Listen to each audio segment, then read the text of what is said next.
Proud to be sponsored by Diamond Bright, the car care products that have been keeping the furious fleet looking their best for a long time already. To find all you need to keep your car clean and protected, follow the link below to diamondbright.co.uk.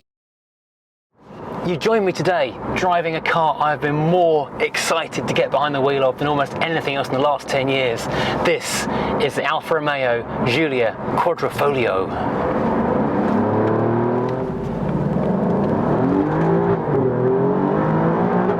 Okay, that's 60.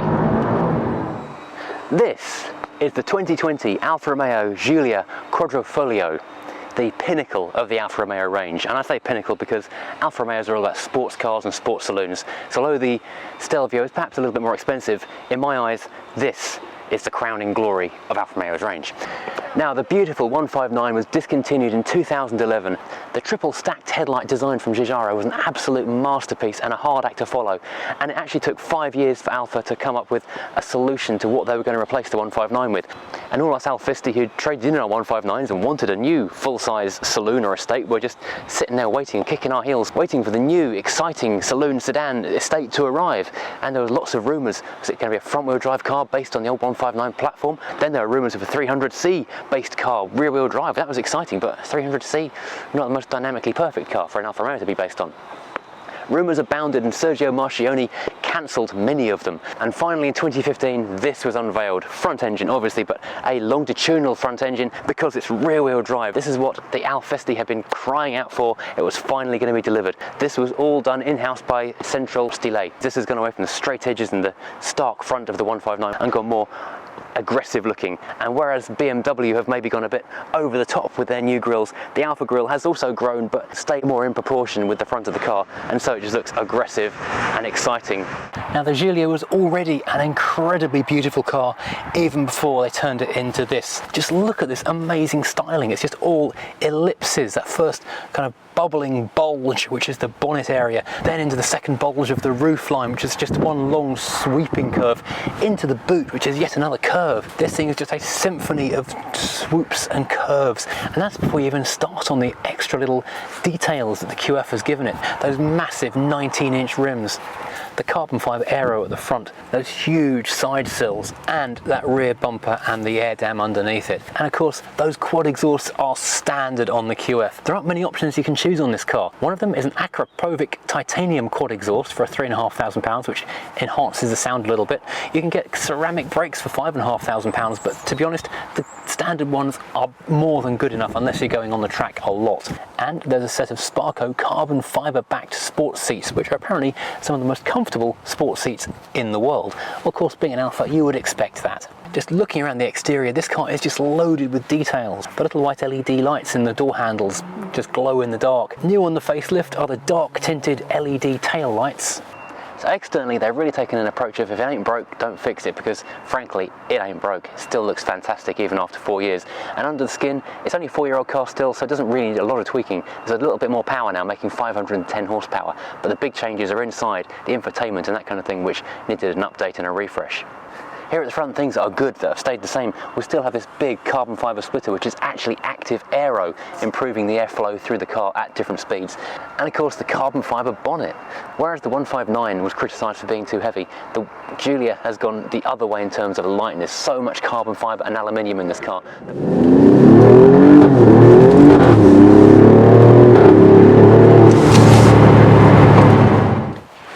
Now, this is one of the lightest bonnets I've ever lifted. The reason being, it's carbon fibre. Lift up and you can see the weave visible all across the underside of the bonnet. But that's only one of the many very, very exciting things about this car. This is an astonishingly exciting thing about this car. This 90-degree twin-turbo 2.9 litre V6 is Ferrari derived. This thing now puts out 510 horsepower and 600 Newton meters of torque. That's just insane numbers from a family car.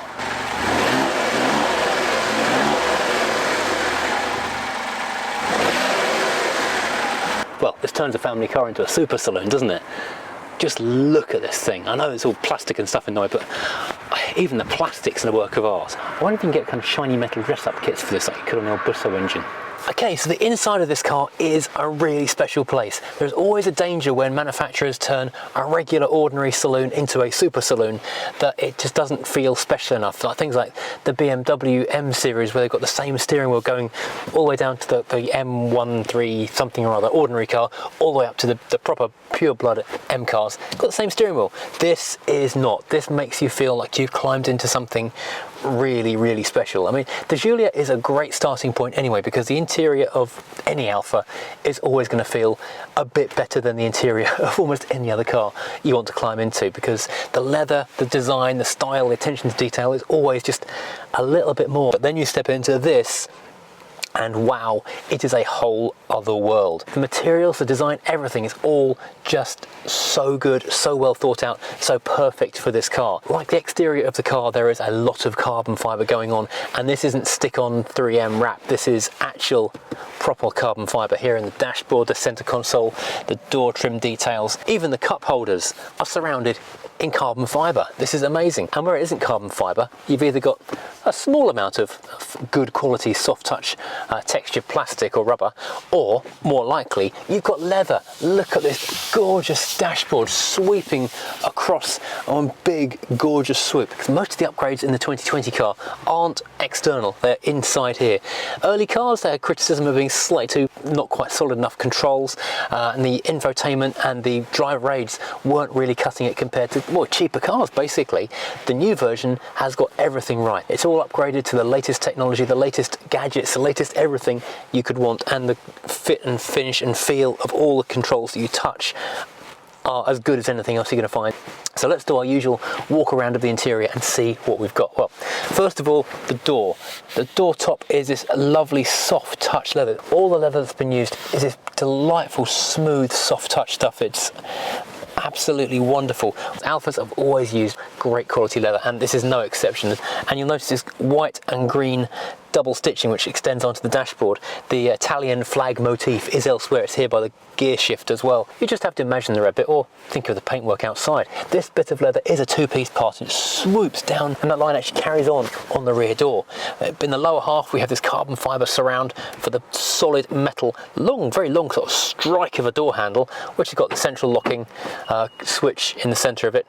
Now, below this leather area, there is a panel of fairly softish touch, but hard plastic, which is good hard wearing stuff, because the elbow is going to be on there. And in the centre of that, we have the first of two speakers in the door. This is the Harman Kardon tweeter behind a real metal grille. Lower down in the front corner of the door, we have got the main sort of mid-range baser speaker. This one, though, is behind a plastic grille, but with a metal surround. And in between the two, we've got our large armrest area, which is again covered in this lovely, wonderful, soft touch, silky leather with the green and white stitching. And it's got a door pull armrest. And in the front of this area, we have got our usual controls, all 4 electric windows, all one touch, and of course electric mirror switches with the fold-in function. And finally, in the bottom of the door, we've got a reasonably okay sized door pocket, which has also got a little kind of indent in the bottom to steady a bottle if you want to stick it in there. But it's quite a tight access, so it'd be a fairly small bottle. Now, moving on to the main dashboard, this is all swoop. The soft touch silky leather continues all across the dashboard right up to the screen. Got the green and white double stitching running the entire width of the dashboard, and the 2 eyeball vents either side of the dashboard are also kind of highlighted by the green and white. The left-hand one is just following the main green and white stitching. The right-hand one, the stitching ends over the binnacles and then kind of just continues on its own little private arc, separating it off. Now we have the new dashboard and instrumentation. It's just kind of one long, flowing, changing black panel, starting with carbon fibre over in the far passenger side, which opens out onto this semi-matte black central area, and then these twin-cowled speedo and rev counter, which harks back to classic Alfas of old, going back through the 159, 156, all the way to the Giulias of the 60s, when the dials were heavily cowled and you kind of look down into them in the dashboard. It was just a wonderful old Alfa trait, which they've echoed here with this cool silvery plastic trim which spirals down from quite close to you up at the top, around and then into the dashboard. It's a real visual treat. The more you look, the more you see on this car. There are little Easter eggs everywhere. On the rev counter, of course, you've got the Alfa Romeo script, the classic cursive writing, and then across on the right hand side, the speedo is actually a bit like one of the James Bond Omega watches with the concentric circles just all barely visible on the face. But because this is a clover leaf, we've got the 4-leaf clover in this little white triangle, like a little piece of jewellery just down below the 200-mile-an-hour mark. Just let that sink in for a second. It's not often you can say that on many cars, just past the 200-mile-an-hour mark.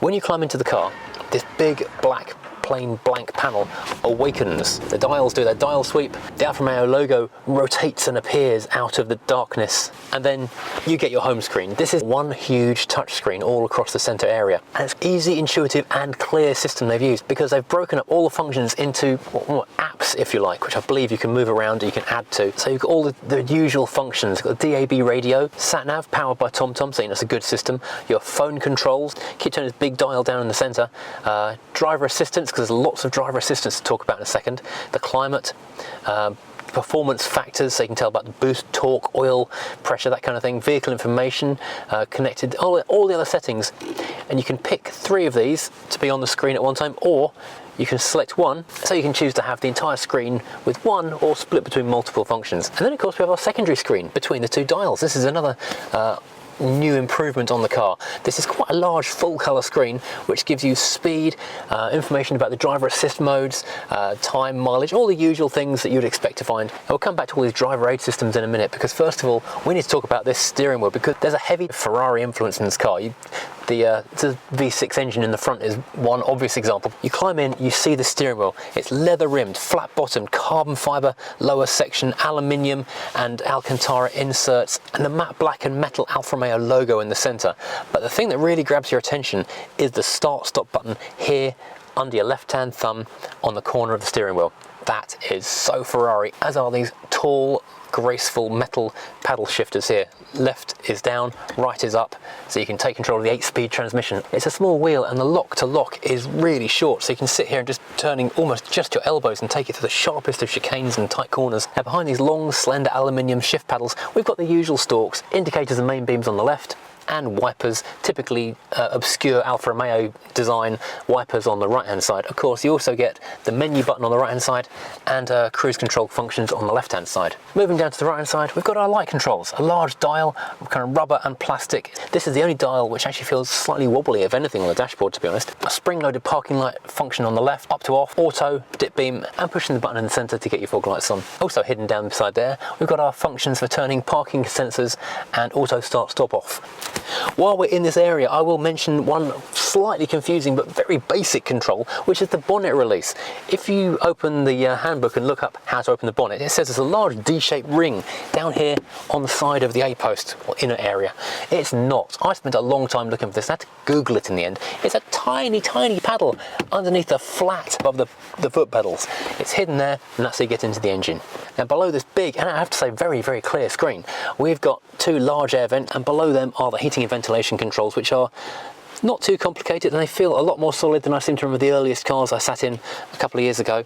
Your auto function for the climate control, the dual zone climate, temperature controls left and right, independent direction controls for the air, and heated seats. It's got even a heated steering wheel for the winter. This center console area is kind of sectioned off by these big kind of flying buttresses which are padded with more beautiful soft Italian leather.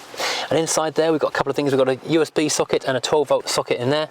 Not a lighter, just a 12-volt socket, because it would be an absolute crime to let anyone smoke in a car as lovely as this, with the delicious leather and Alcantara smells going on. Right at the bottom there's a big cubby hole which is kind of D-shaped, perfectly shaped for a large pair of Italian sunglasses. And ahead of that we've got a pair of very, very deep, sturdy cup holders, which I've found will take a cup of coffee or a cup of tea nice and steadily through the sharpest of corners at whatever speed you want to throw through it. This will not lose your drink. Speaking of losing food and drink, this is an excellent tea shelf area up here, but it would be terrible, terrible thing indeed to put any food on this leather. You would not want to put cold food and mark it with grease, or hot food and mark it with, well, any kind of heat. So I'm going to give it a did not attend, a DNA on the tea shelf, because the cup holders are good, but I don't think you should be putting any kind of food on this wonderful leather. So we're going to exclude this from the tea shelf challenge. Now here's something which is an absolute win and a bit of a fail. First of all, the win. Keyless cars, when you've got just a start-stop button, which starts very easily. You get in the car, what do you do with the key? If it's in your trouser pocket, they're generally quite uncomfortable. If it's in your bag, it might be in the wrong part of the car, it might lose it, drive off without it even. What do you do with the key? Well, Alfa have thought of that. They've got a nice little rubbery slot which is key shaped, so you can push your key into the dashboard. It doesn't do anything there, but it's just a perfectly shaped slot to hold your key in there. Brilliant. Why don't other manufacturers think of this? This is absolute genius. And of course the key is a bit of a work of art in itself. You've got the Alfa Romeo logo embossed in black and silver. It almost looks like the Alfa Romeo heart on the front of the car. It's a lovely thing to have on show. Now moving across this piano black and real solid aluminium gear shifter area, we've got the Italian flag at the back of it. This gear shifter is backlit piano black with soft leather, a little bit of aluminium insert. It is connected to an 8-speed ZF gearbox, the same one they use in Jags and Mercedes, Audis, BMWs, which is a good slick shifting automatic gearbox as they go. However, for my money, I would really prefer to have this with a manual. I'm going to get told off in the comments because people say, oh, people don't like manuals anymore. They should. If you're driving a performance car, you should be driving a manual car because it does dilute the experience. I've been driving this car for a week now and I adore every single thing about it. I even sort of don't mind the automatic a bit.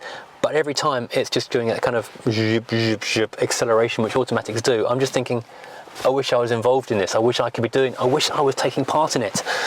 So please Alfa, can we have the left-hand drive manual be put into the right-hand drive? That would be nice. And because it's an automatic with the automatic park function, it has got an electronic park brake because those new systems all kind of work hand in hand. And the little button down here is just next to it. Now moving back to its large carbon fibre centre panel, we've got 3 big circles, or 2 small circles and a big one. The one on the left is the radio controls, power, volume, station select, all the usual radio controls. On the right hand side we've got our DNA mode function. We'll talk about this more on the move. We've got the efficiency, normal, dynamic and race mode. And that's only 4 modes. It's not like an M5 where you can spend all day just fine tuning the response of the left hand front damper as opposed to the rear right damper. This is, you get what you're given. To quote Colin Chapman, if you let them set it up, they'll set it up wrong. Alfa spent a lot of time on test tracks with racing drivers who know exactly what they're talking about. They seem to have done a wonderful job of being able to turn this car from a docile, quiet family saloon running, I think, only 4 cylinders, up to an absolutely insane wheel spinning, donut doing maniac. And so yeah, that's all good.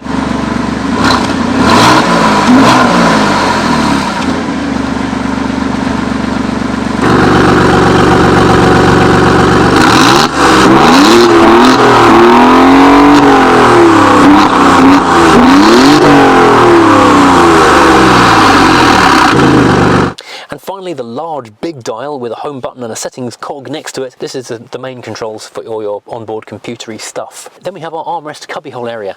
Now, very usefully indeed, we have a slot where you can lose your phone into, so your phone is easily within reach but out of your eye line, so it's not causing you problems or distractions. And it's an inductive charging pad, so you drop your phone in there, it will recharge whilst you're in the car. The car has got CarPlay and Android Auto, so you can play music, make phone calls, get navigation commands, all that kind of stuff you get from those functions, all through this little slot here. Then we have this large armrest, again with the green and white stitching, lifted up and you've got a great big cubbyhole area. This has got 4 input plugs in it, a USB, an aux input for basic audio, a USB-C charging socket, a 12-volt DC socket which comes on with the car's key, and there's a little key emblem in the bottom.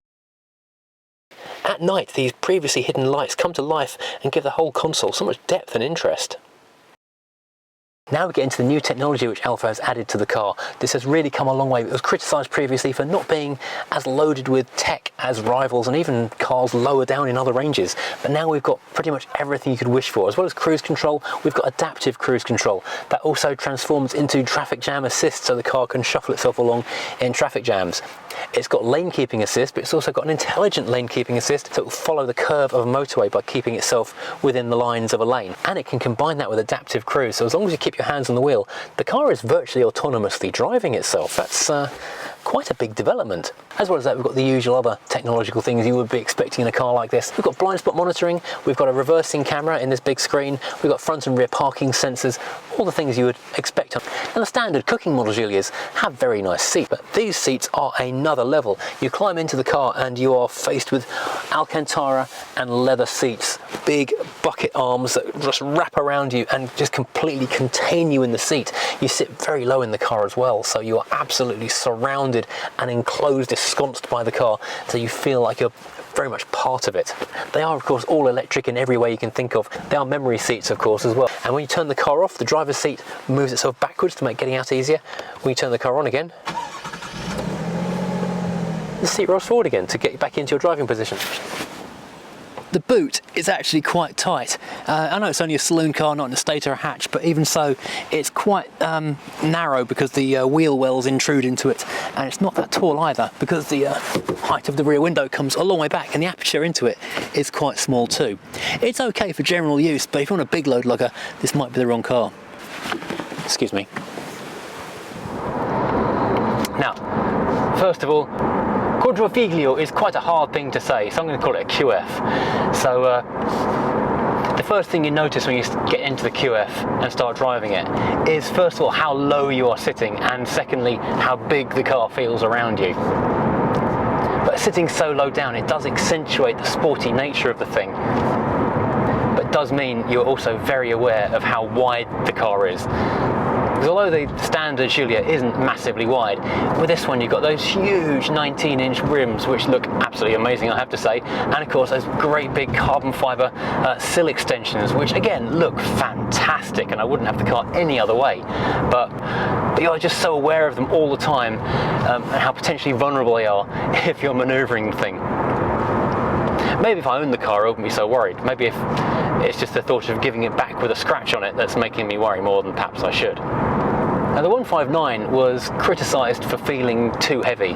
When that car came out, Alfa had poached a load of German engineers from the likes of Mercedes, Audi, BMW to try and build a car that was incredibly reliable, and they did an amazing job, because the 159 was just completely trouble-free. And checking out the forums back at the time when it was like a 3-year-old car, the biggest problem anyone seemed to have was stone chips. This time it's far more Italian. The design is in-house from Centro Stile rather than a Giugiaro design, and instead of poaching German engineers, they've poached Ferrari ones, and you can really tell that from things like the V6 engine, the twin-turbo 2.9. Oh wow. And the way the thing feels, it's a big, but it doesn't feel heavy on the road. It feels light and nimble. Now, although it is a 510 horsepower super saloon, basically, it's just astonishingly easy to drive. On left-hand drive markets, you could, I don't know if you still can, but you certainly could at one point, have a manual gearbox option, which I think is a shame we don't get in the UK, to be perfectly honest. This gearbox, it's the ZF8 speed, and it's very, very smooth. The only difference really, I think, is the way that the computer programs just actuate it, and so the timing changes and the shift changes. But the actual shifting itself is lightning fast and very, very smooth, so you can't really fault that. 8 speeds is a lot to get lost in. If you start using the paddles to override it, then it's kind of fun, but you're just going up and down almost infinitely, it feels. So you just kind of tend to leave it in drive and then focus on the modes. Now, whereas the BMW M5 has got so many mode functions, you can be sitting in the car park until your hair turns grey and your teeth fall out, trying to find that ideal, perfect setup. This has only got 4, well, 4.5 on this little turn wheel down here by the shifter. Starting at the bottom, let's stick in that now, we've got A. A is for efficiency, well, advanced efficiency they call it, and this is the quiet mode. This actually shuts down, they say, one bank of cylinders. Now, I'm not quite clear whether they mean one bank down the centre, so you lose 3 cylinders down the left or right, one bank at the end, so you're down like a 4-cylinder engine, or if it just shuts down odd cylinders here and there, so you've only got 3 or 4 running at any one time, and it can sort of move them around to keep the engine balanced. Either way, you get better economy, slightly less performance, but still more performance than most cars will be having. That is the A version of the DNA switch, which Alfa have been using for a couple of years now. Next up is N for normal, which is what the car starts in by default, and it's what you tend to drive in day to day. It gives you the softer damper settings, it gives you all 6 cylinders running, so you've got plenty of power, but a nice gentle ride. Exhaust isn't too intrusive. And if it's a rainy day or wet and slippy day, N is a good place to be, because even in the dry, this will spin its wheels at junctions if you're not careful, especially if you're pulling out a corner. If you're pulling away in the wet and give it too much throttle, it will happily light up the tyres, even with the traction control turned on. Next up is D mode, for demon or dynamic. Now this one wakes the car up a bit more, and that is the speed limit sign detection. As we go through different speed limits, it will bing at you and tell you. Now this is where the half comes in, because it has a little button in the centre with a picture of a damper in it, and that gives you either soft damper, so you can have the power and the noise but a slightly smoother ride, or the fully advanced tight ride. Now this is if you're going to be driving fast B roads, enjoying the car, round twisty corners and that kind of thing. This gives you all the power, all the control, but it keeps all the traction control and emergency systems turned on as well. And there's one more mode above this, which is race mode. You can't activate race mode until the car is stopped, because I don't want you going into it by mistake when you're on the road.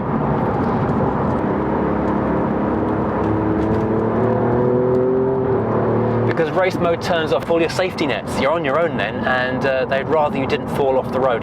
This is where, if you want to play like Chris Harris, putting the car sideways, lighting up the back tyres and costing yourself quite a lot of money, it's about 300 quid a tyre at the back, and you can burn through them pretty fast if you really try. That's the mode you want to be in for that. Right, as I said, this thing has got a 0 to 60 of 3.9 seconds. I'm now on a de-restricted section of country lane, so let's see exactly what this thing can do. In 3, 2, 1.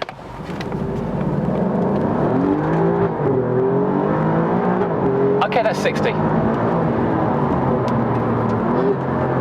This is the car that will get you into trouble. I actually find driving around this week, I drive my Tomcat harder than I drive this car, because I'm just always aware that if I just dab the throttle a little bit more, I'm going to be doing just stupid speeds without even trying, whereas the Tomcat, I can push it quite hard and it's going to struggle to break the speed limit in most cases.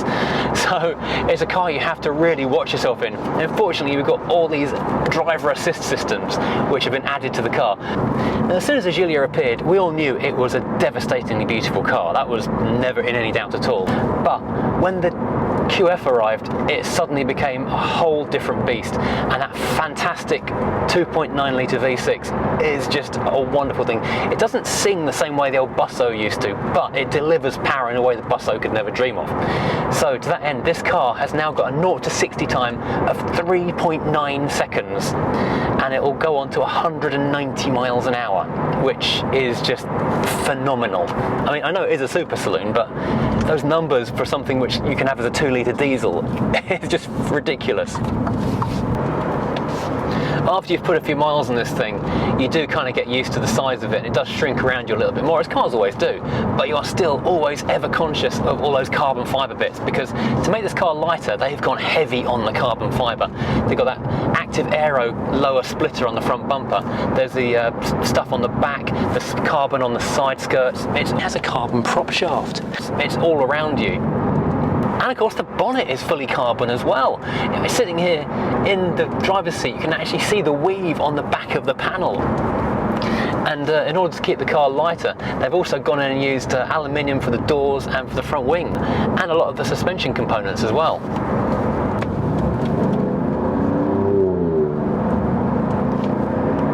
Oh, the noise of this car is just phenomenal. It sounds good in dynamic mode, but move it into race mode and suddenly it's like a growling animal.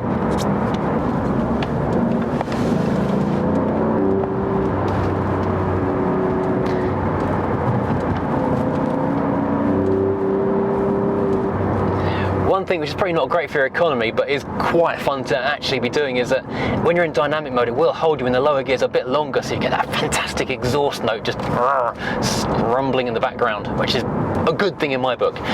Talking of economy, this thing will get on average around 27 mpg combined, which as super salooners go, which is not that bad really for, you know, something this powerful and this fast. That's kind of not a bad trade-off. So the big question is, would I have this Alfa over the equivalent BMW M, Audi RS or Mercedes AMG? If I was going for a super saloon car around the 60 to 70,000 pound mark, would I be putting my money on this one? Yes. Yes, I would. And not just because I'm a big Alfa Romeo fan. They all do their own things very well, but this does a really good combination of everything very well. It walks a tightrope between being incredibly powerful, incredibly fast, but being really comfortable, really usable as well. All the cars in this category have got their own strengths, and they're all very good cars, but they all do different things better than the others. The Audi interiors, we always say, the BMW handling, that kind of thing. But this walks a really good line between all the alternatives. The interior is really nice, the handling is just sublime, the grip and control are amazing when you're pushing the car hard, but at the same time, the ride when you're not is just delightful. It's so smooth and comfortable.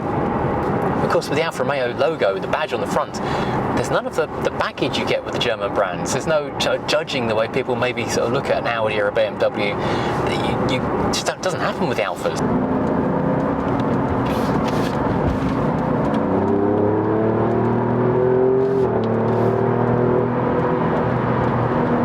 You are aware of the car's size on small lanes like this, but it's so controllable, so nimble. The steering wheel has almost no turns lock to lock, so you're just twitching it left to right. And the car just grips so well. The brakes are ridiculously strong. Even the standard ones, I say even the standard ones, they're dinner plates with holes drilled in them.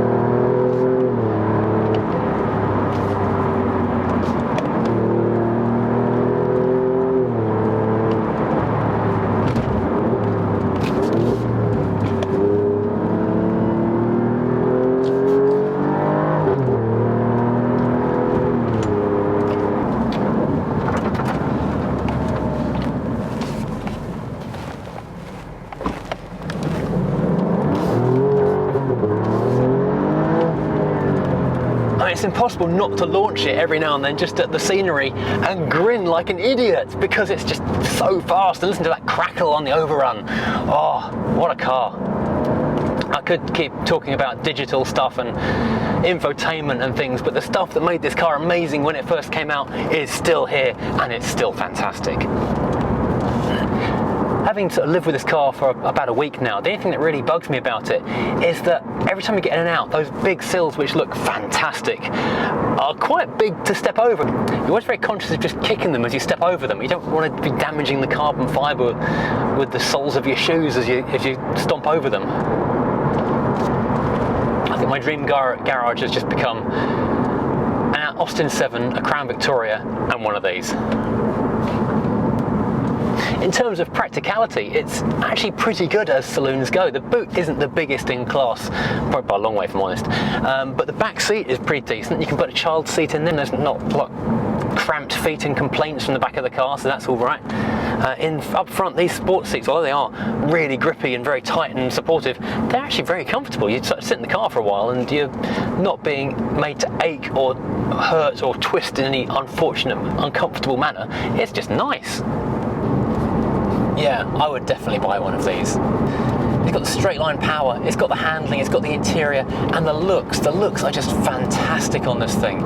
The Giulia, even in its most basic form, has got that beautiful coupe look, the long bonnet, the short tail. So you throw in the wheels, the spoilers, the grills, the bumpers, everything, and it just looks amazing.